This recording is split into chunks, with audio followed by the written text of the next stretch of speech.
Some people have seen where God has brought you from. They don't really understand it. They don't know your story. Hello world, and greetings and welcome. We are here tonight honoring a great man and a great brother. We have here Brother Darrell, Pastor G, Gidron in the building tonight. I am your host, Caleb Marcus. And first and foremost, brother, how are you? I'm super blessed. You're super blessed. Yeah, that's one of my trademark expressions. I'm super blessed. Oh, man. Yeah, that's supernaturally blessed. Well, that's I'm doing real good. Good to be in your presence. Always. we are honored and just with great joy to have you tonight, brother. Tonight, folks, we're going to talk with Pastor G about the amazing series he's put together entitled "You Don't Know My Story." And let's start off, G, giving everyone who isn't familiar with it, right, and who's going to catch up on it, tell them a little bit about You Don't Know My Story and what is it all about? Okay, that's a big question. You Don't Know My Story TV. Well, the channel is on YouTube, and we also have a Facebook channel page that we want everybody to go to and like. And as many subscribers we get on YouTube, it actually helps us. But it is a coming together of brothers sharing their stories.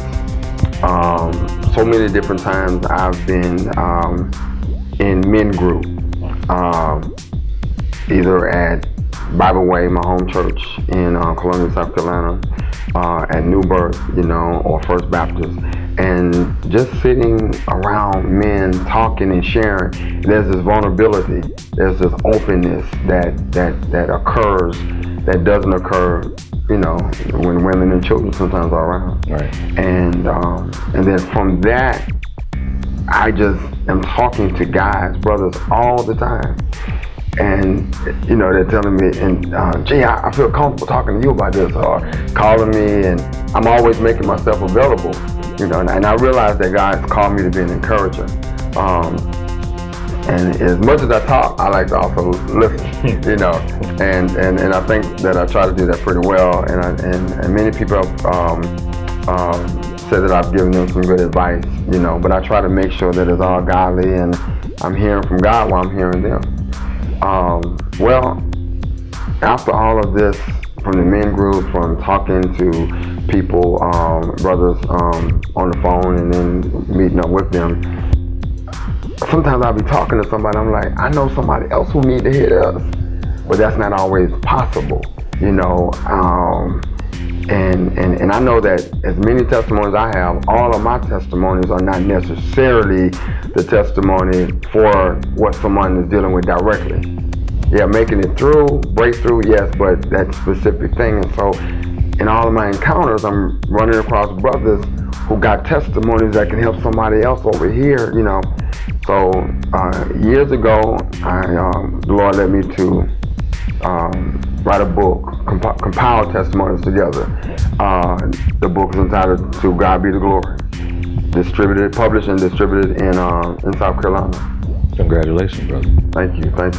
And since then, after that, it's like it needs to go to the next level. There's something, God is always taking us from glory to glory, to the next level, faith to faith, glory to glory. And so after that, it was like they need to hear the person. So then that's when I did a CD project, so people can hear brothers, and there are certain brothers whose testimony just touched my life, encouraged me. Even while they say I was encouraging them, I'm listening to them, I'm being encouraged, I just believe, Caleb, that when you look at people, a lot of times we're looking for signs, wonders, and miracles. And we're looking for them in our own particular way. I was talking to Brother Marty today, and I was like, sometimes we look for a miracle, but we're looking for them to be prescribed. They come to us in a certain way. We prescribe them, we're describing them how we want them. And we don't realize that God could be using another method and means, but still at the end of the day, that's a miracle. I would listen to brothers and I would hear miracles and see miracles right before me. You went through that. You made it through that. What? You know, you still got your mind. You know, and you just can't believe some things that people have gone through. You can't judge a book by its cover. Definitely. And so then when you see people, you talk to people, people don't have time enough really just in passing for you to even know what their story is. You sit beside them in church, you know, and everybody's looking good, dressed up, you know, but we're dressed up and messed up at the same time. So from the book of testimonies to the next level of CD, where people can hear audio, hear the heart of the person talking. And so now God has brought me to the level that people need to see it. People need to see the person, you know. People need to see the person who's sharing this testimony. And from months and a couple of years of planning and brainstorming and thinking about it, it hit me real heavy this year. Like, you know, the thing is like, just do it now. What are you waiting on? Now is the time. This is your season. Trust me, this is the year of double portion. Everything you wanted and you thought about before it, move in it. You know, one of my mottos is make it happen. Right. You know, and so being around brothers like yourself and others that God has brought on my path, that I see how God has given me a good relation, you know, good rapport, good easy talking, you know. I'm like, and then strangers, the same thing. That continues to encourage me to go ahead and let this be the platform. I actually started to do it on at a TV station. Correct. And then the Lord began to help me through wisdom and others see that, well, you know, that was going to be limited as to who could watch it. You know, it's going to be on a cable channel, you know. I thought about Fusion TV, I thought about People's TV here and AIB. And even though AIB was still, God's going to be doing some things there, but it was going to be limited. Everybody wasn't going to have access to it. Right. And I know God has called for something worldwide. So out of all of that came, go to YouTube. Everybody's on YouTube. A brother in California was like, listen, look at my YouTube show. And when I went to his YouTube show, I started seeing other shows on YouTube. You know, like God has given us this platform. Right. And many people criticize and condemn YouTube and social media, but I think we're supposed to use it for God's glory. You know, we who know better, we do better. You know, and $10 to a crackhead gonna do one thing with it. Give me $10, you know, it's gonna do something else. You know, something positive, right? So that's what we have. We're now on YouTube as our platform, sharing all these different stories of brothers that I come encounter with, and those who choose to share their testimony, give God glory, talk about how they have persevered through things or what they're presently dealing with and pushing through. But it helps you see everyday brothers. Right. And I've had a lot of women and a lot of just tell me, well, when you gonna do the women? Oh, definitely. We got stories too. Right. Well, like that, you know. I said, y'all need to do. Right. I said, y'all got a lot of stories. And so I said, I'm gonna do a special edition of women. But I wanted this first season to just focus on the heart of the reason why I actually service. You know. And then of course last year you starred in a play that God blessed me to write, and we've taped it for film, and we did our DVD recording, Safe Place, you know, Bounce Back Brother, and that was leading towards this too, you know. All of that was, you know, I got so much going on up here. Right. A lot of times, that one time. Always create. Right. and I have to be careful who's around me, because when I'm sharing it to the wrong person, they could be like, he got a lot going on. He don't know, you know. Right. But the right person be like, wow, God is constantly speaking to you, you know. And I see there's an oasis there. And the season, the timing just has to come when that's supposed to unfold. I've had to learn that a lot too. I had to learn that about this because I wanted to have this show some time ago, you know, but I had to wait on God's timing. And so that play also led us to, the setting of that was a group of guys coming and sharing their issues and helping each other because they shared. And so out of all of that, man, came, you don't know my story, TV. And I personally applaud you, man, for using such a powerful outlet such as the internet and the YouTube for a message, that'll reach so many people. Like you said, not just locally but worldwide. Right. So I definitely applaud you for that and thank you for that. I heard you touch on the brothers that were in the series, and now this is the inaugural season. Exactly. This very first season. Yes, sir. I know you're excited. We did it. Right. Glory to God, man. Amen. We start now. Mm-hmm. You're like, and then the pressure of we got to keep this up every week. Mm-hmm. You know what I'm saying? Your deadlines and everything. Exactly, right. And then the computer don't be one that work with you. Mm-hmm. Like, come on. And Shabbat says it's freezing. Right. No, don't freeze. Mm-hmm. Time. Right. And you would want to be faithful. the amazing skills of your son Shabbat with editing and everything. You guys put together an amazing first season.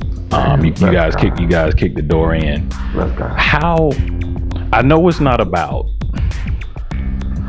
specifically topping the first season and your second season, but how do you keep that fire rolling as you continue on with the additional seasons coming along? That's real simple, and that is just simply staying in the will of God. Listening to God.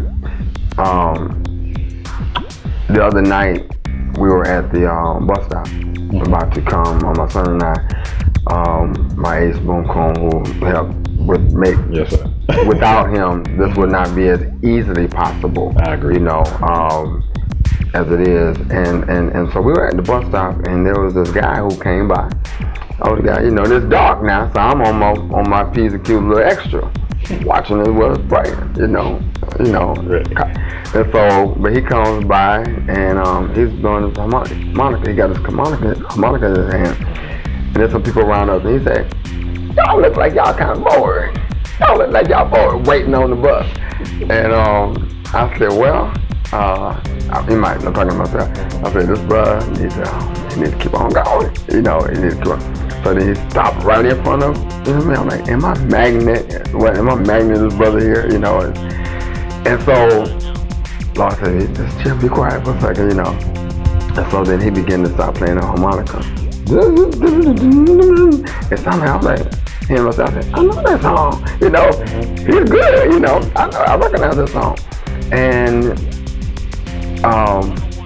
as we began to talk, he finished and he said, "Do you have either one of y'all got a quarter?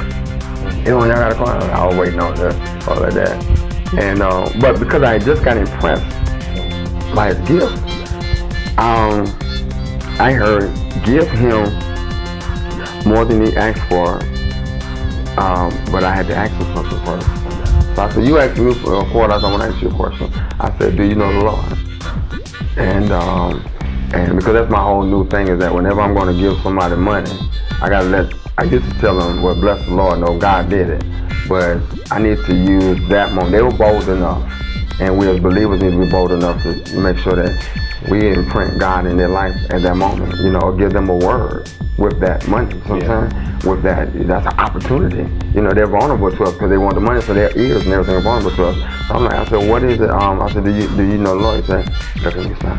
I said, "Yeah, I know the Lord. I know God. I know the Lord." I said, "Well, what has he done for you?" He did a lot for me. God did a whole lot of stuff for me. And what was that? I know. So he began to go, and then he began to, he wasn't expecting that question. Right. But he began to respond to it, and the people around began to listen. And of course, my little man had the camera, so he took out the camera. And stay ready. Right, yeah. And so the brother, he saw the camera, and he just fell right into, because then he was, but at that moment, he shared what God had did for him, and he's called the One-Eyed Blues Man. He said, "I'm on YouTube too." And I told him, I said, "Okay, man, my bus about to come." I said, "You asked for a quarter, but here I'm gonna give you a little bit more." And I put it in. He said, "Oh, thank you." And I said, "Yeah." I said, he said, told me who it was. I said, "Well, I'm Pastor G." "Pastor G, you pastor? Oh, thank you, Lord. Oh, you sent me a pastor. Thank you, Lord." And I was just somebody I was about to turn away from. But he was so grateful. It's like he got tears that I was a pastor on his path, and he allowed me to pray with him, and I just prophesied, I just spoke and declared some things in his life. That was unplanned. Right. That was God's will. So I know that as long as I continue to listen to God, keep my ears open, keep my eyes open, that every person who's supposed to, and he also showed me, don't run behind nobody, because you may know I know some persons that I've approached about, but they've not followed through or kept up or whatever, He said, don't run behind them. I got people who are ready to share their story. So I'm just trying to, the fire is going to come from trusting God to continue to put on my path the people that He wants His people to hear. Yeah. Amazing. Wow.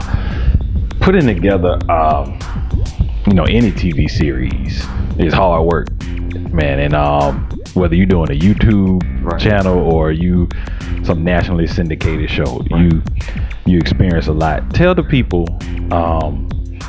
some difficulties you guys faced putting together such a successful motivational series, man. I know anything great, it has to come with its ups and downs, but just let the people know some of the things you guys saw and that you overcame and make this such a success. Okay. First of all, there has to be a diligent, tenacious team. Yeah. Whether it's 2, 3, 4, however many make up the team, you got to be diligent, you got to be tenacious, and you got to see the vision. You got to both see, or whoever's in part of the team has to see and know the vision. And have that mind for excellence or whatever. So what we've encountered is that we have to keep pushing ourselves, each other. The Word of God says, Jesus sent out in twos so they can encourage each other, And so my son and I, there have been times he's trying to remember, and Dad, don't we have an interview? So I said, we do. Yeah, we got it. Do have that, whatever. Goddamn. Thank you, man, for reminding me. Well, I'm like, Shabbat, come on, dude. You got everything, So sometimes the little stuff like making sure, because when you don't have the massive team just yet, making sure as far as the mics and the batteries for the mics, and then the lights will blow out on you. Got to get more lights. These are some of the. But then the computer working, it has a mind of its own, Right. And I was talking, I'm fussing at Shabbat. I'm like, well, tell me what the percentage, it's Dad, it's rendering right now. It's exporting right now. What else it got to do? What else? All the technical stuff. Right. So I'm like, what else? I said it's like 97%. And then an hour later, I asked him again. This is after you done interviewed and everything, and now it's time to get ready for the show. And you're trying to be walking excellence and be faithful to your time. I think if you didn't care about being excellent, then none of this wouldn't bother you. Whenever it gets, right. But if you decide that you want to do something in excellence, and I thank you for the compliment, we're not yet where I envision, it going. And so I thank God, though, that we've been able to present it in such a way that can bring the kingdom some glory, and people don't mind watching. A lot of technical challenges, right? And then sometimes you'll schedule with somebody, and you get all set up, and then you may get a call, right? And then one time somebody actually even came, but they was like, not today, what? And there's because there's a mind preparation, there's a whole lot of schedule changing and shifting and getting the set and everything ready, and so there have been difficulties, but you gotta, and I know Shabbat can give you a whole list, probably more. But yeah, those are just some of the things. I'm trying to think. I'll probably tell you something else later. Yeah, but they do with every endeavor, there come challenges, and if you just think, if you want to do something and you think, hey, just hosting it and sitting at the table talking to somebody, it's all about, that's not all to it. It's not. You know, it takes a lot of preparation. Right, and anybody who hosts a show that you watch, you know, they'll tell you, you know, even when we have to do promos, you know, so that people can watch the show. You know, we have to do that and all kind of stuff. Yeah, definitely. And you guys, as I said earlier, succeeded tremendously, man. And I definitely salute you guys. I want to touch on a little bit about the brothers you said you interviewed and spoke to. Okay. Just give us a little insight to how was it working with them, and if you could give maybe a brief story of them and just give the crowd or the audience a little taste of what they'll be able to see in this first season. Wow, and everybody needs to make sure, and because soon the first season that's on YouTube now will be taken off. Okay. Because second season is coming on, but everyone will have access to be able to purchase. Awesome. You know, Okay. the whole season, and use it for ministry. You know, use it to share for ministry, because a lot of times when you're trying to bless others and minister to others, you fall short of something to say sometimes. You do. You don't always know what to say, and it's good if you can give someone not even a sermon, but that thing that sermon produces. So I'm saying is stories. Sermon produces stories. You know, so give them a story. You know, somebody who's alive, not Moses, not Paul. Right. So I'm saying, not Abraham. Right. You know what I'm saying? You know, but some everyday somebody. Right. As I would talk to these guys, Caleb, every brother in this first season has a different kind of story. Okay, you were one of my guests, and your story was just, you know, just heart-throbbing and touching, of how, you know, you had to deal with as a young boy, your mother passing. And she passed of pancreatic cancer. How old was she? She was 47. And, you know, being a 6-7-year-old, you know, around that time, and your dad is like, you know, mommy's gone to heaven, you know, and you're like, at that age, you're like, okay, yeah, she coming back. You know, and I'm listening to you, you know, I have a little mother, so I'm listening to you, but I know other people with, you know, mothers who passed. Yeah. And just to sit and listen to you share from your heart and look at you as you talk about, you know, your mom and how it was for you learning everything that she was going through, with, you know, battling with medically, and she passed, and then also as you begin to share, and I know from everybody that I talk to, I don't know behind the scenes with them, but I know behind the scenes in part with you of some of your goals, and I've seen you persevere and struggle, and just to hear you talk about it from your perspective, from your mind, from your heart, is powerful. You know, and everybody's gonna do themselves a favor to go see your episode. You know, and then you got this brother.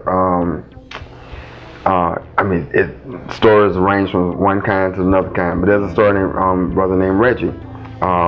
Reggie's last name Shabak Headman. It's okay. What's Reggie's last name? Carter. Okay. I've learned, some of them do this, and so I'm learning, don't be so tight-wadded, just going and ask your PAs and stuff. That's what they're there for. That's what they're there for. How they shipping Right. Reggie Carter, he actually goes to he's a model, and but he as we were talking, the story was about him as a young boy and going from foster home to foster home, you know, his parents who, you know, dealt with the life of drugs and stuff, you know, and how his sister and his brother, you know, they got taken out of the home, and just all the trials he went through, you know, but then how, as a result of some things he encountered and in jail, you know, and how that experience was, you know, something a lot of young people can listen to, parents can have their young people to listen to and listen, you know, but then he also, just talking, it flipped and he began to share, I asked him about his hair, because he had some lines and stuff, you know, and in his hair, and I was like, what? I see you creative with your hair, you know, what's that about? And he said, he said, well, these are webs. And I said, he said, and I got these webs because of my partner's last name. So then he began to share that he was, you know, that he was in the gay life, and that he went to, I guess it's called an acceptance church or gay church, you know, and here in Atlanta, you know, and that he feels accepted there. So that was one story, you know, that was eye-opening to me, you know, and because he was trying to figure out whether to call he said that the pastor was once married to a woman, but now the pastor's married to a man, or with a man, and he didn't know whether. He said, well, I can't call him the first lady because he's not a lady. Right. So we're going to I mean, I don't know what to call him. Right. You know? Well, he was married, but To a lady or man? he was married to a lady. Okay. And Why he now, was pastoring? yeah. Okay. And now he's, I don't know if they engaged. I don't know because I don't want to pass judgment on them, but they together, and I guess he's like, his partner is like the man lady of the church. I don't know. Excuse me. But because he was sharing, Yeah. and open, and hopefully to be a blessing to someone else, you know, because we don't know whose story blesses who. We don't know, you know, and why God is allowing and helping someone, you know, allowing somebody to go through whatever they're dealing with. So, man, and then there's another story. This will be the last one because you got to go see the season. Right. But a brother shared how he was molested, Zachary, at a young age, and from family, you know, and then how just things continued after that, and so now as a man, and some years back, he found out he was HIV positive. You know, and so he shared that and how he dealt with a lot of backlash from the family. I had found out I was HIV positive. And then on top of that, it was, you know, dealing with family that said, I don't want you to come around anymore.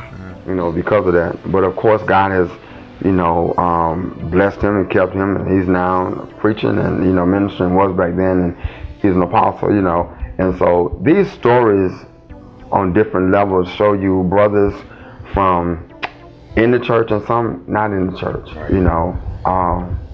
Because one of the things God showed me with who he would have me to talk to and share, it's not about me and who I would normally talk to daily. Well, really, I'll talk to anybody, but who he wants the world to hear, who looks like the world, you know, who sounds like people in the world, you know. And so these are some of the stories, you know, that you will see in the series, Definitely. in the season. Brother, the series is so profound. And the stories, like you said, come from so many backgrounds. Yeah. There's somebody in their bedroom right now, living room, laptop open. They're about to click on, you don't know my story. What do you want that person to gain from watching this series? When people watch, I want them to know that in this life, we will all go through trials. In this life, we're going to go through tribulations. But trials come to make us strong. The word says, weeping may endure for a night, but joy cometh in the morning. The word also says, all things work together for the good of them who love the Lord and called according to his purpose. Well, everybody God created, he created us with a purpose. And we're going to all go through stuff as long as we live this thing called life. So, in some of the seasons to come, I will be sharing some of my own personal testimonies of how I almost committed, I considered suicide. How I, was so depressed and nervous breakdown while pastoring in South Carolina, just so many different things. When people watch and listen to people share their stories from their heart, from their own mouth, it gives them an opportunity to say, you know what, I ain't the only one. You know, I'm not the only one going through. I ain't the only one dealing with stuff. You know, I want people to see if God did it for him, if God did it for them, God can do it for me. I'm hoping somebody's faith is increased. Somebody gets a little bit more hope. Somebody who was at the break, you know, and as one of the scenes in the play, I made reference to this by having one of the mother talk about when she was sharing her testimony in the play. She talked about how she was about to commit suicide. She was about to, you know, and then she saw Joyce Meyer's story on TV, and she said that, well, if God can do it for Joyce, God can do it for me. I started taking pills. And then all of a sudden I was watching TV and I was listening to this lady named Joyce. Then I heard what her dad had done to her. And then I said to myself, well, if God can forgive her, then he can forgive me. So now I've got a choice. And I put that in there so that people can know we are to overcome. We can overcome through even somebody else's testimony. You know what I'm saying? I ain't got to go through everything you went through. I don't have to deal with it as long as you dealt with it. I can hear your story and hear how you. The other day, man, I was telling somebody who called me for $200. So I ain't got the $200, but maybe a couple of us who know you can probably put something together, you know, and everything. If I had, because I'm the kind of person, if I had it, I would have just, you know, but then at the same time, I realized that God won't allow us to have necessarily what they want so we can give them what they need. Just like John said to the man at the gate. So I was trying to, I began to feel where he was. I told him, I understand, I've been in this kind of moving situation before. So now I'm empathetic, okay, towards him and his family and what he's dealing with. And now, because of what I've been through, I can help you overcome, because I got some knowledge and some information that, hey, you can call this number and you can touch base over here. And I also know they do this over here because I had them to do this for me. Or I knew they did this for another brother. And I gave them information, a whole ton of information. Because when you know, people perish because of lack of knowledge. So sometimes all people need is some knowledge. I used to tell people when I was homeless, that's another story I got. When I was homeless, you know, you can just give me a number. Right. You know, just give me a phone. You ain't got to give me nothing in my hand. Just give me a phone number of an agency that's been designed for this. And you're going to make it happen like you said. Yeah, make it happen. So I'm hoping, and I'm declaring, I believe, I know that people are going to watch, and they're gonna lift up their head, they're gonna be encouraged, they're gonna wipe their tears, and they're gonna say, you know, God's still in the miracle working business. God's still blessing. He don't have no respect of person. If he did it for that man I seen on TV, on the internet, you know what I'm saying? I'm speaking out there now. And he'll do it for me. Excellent. You know? Yeah, and so that's what I hope people gain from this, man. And I know they will. They will. Yeah. Excellent, brother. Well said, man. Man, you're so blessed right now. You're doing amazing work, not only for yourself, but most importantly for kingdom purpose. God be the glory. And we thank you for your time tonight, brother. And ladies and gentlemen, you don't know my story. It's on TV. It's on YouTube right now. Definitely make sure you go and check out all the episodes from this season. And definitely going to be more to come from the great writer, director, producer, Mr. Everything, Darrell, Pastor G. Gidron. Brother, we thank you so much. God be the glory. I thank you, and they're going to be seeing a whole lot more of your face. Oh my goodness. In next season to come and other seasons, you know, because you do this so well. Thank you. You know, everything you put your hand to for kingdom as well, man. You know, and I just got to say this because it's important. People need to know when they work with people with their vision, they are encouraging that person. That person, may give you a platform, give you opportunity, like Pastor Thomas does with me, okay?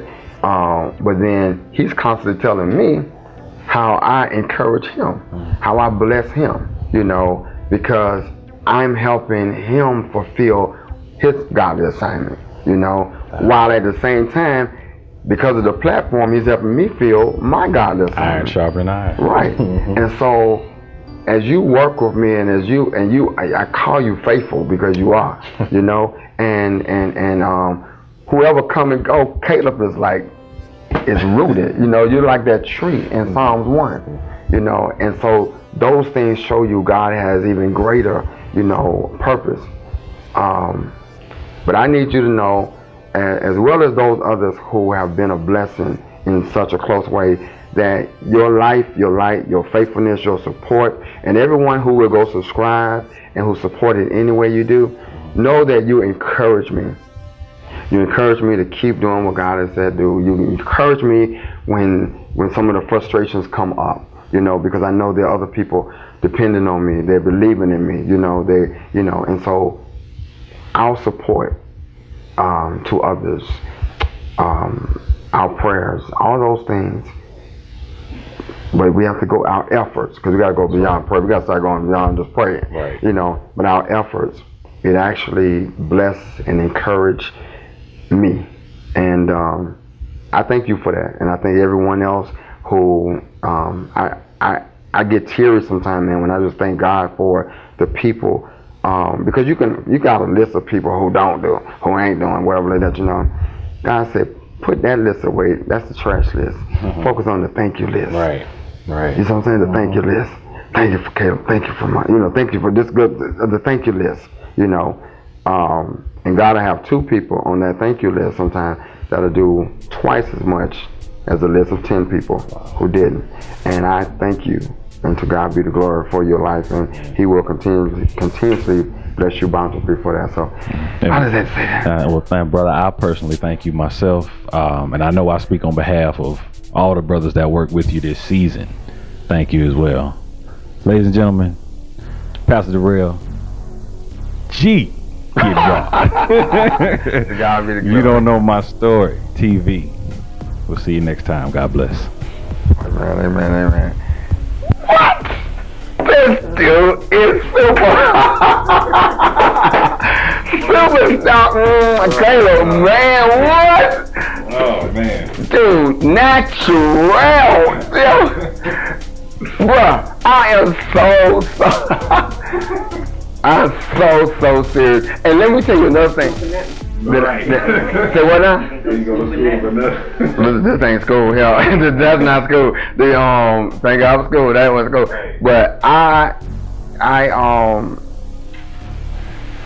man, let me tell you one thing that,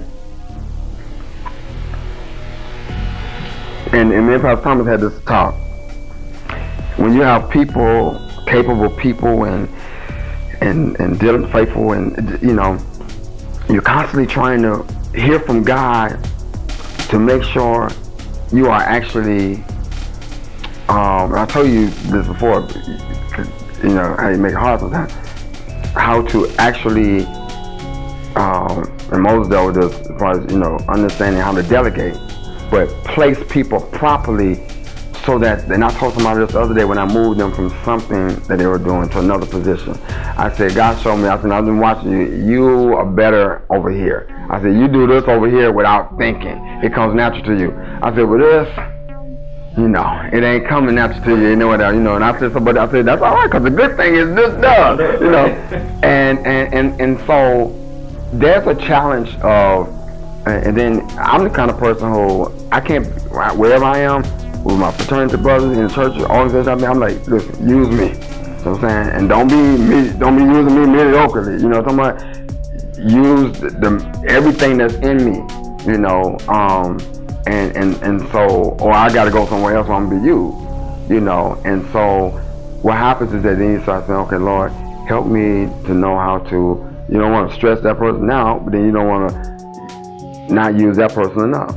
So these are some of the things you're always thinking about, you know what I'm talking about? And with you, you know, God is constantly, he keeps showing me every time you do something and it's maybe even something different or new or whatever. It's not something I believe that you can't do. I wouldn't actually do it. No, like, but it's like once it's done or once you see it, it's like this certain anointing that takes place or that and the gifting. Share your story. You got a story. God has done something for you that you know it was nobody but God. He brought you through. He kept you. He's keeping you right now. Share your story. Bless somebody else and watch God get the glory.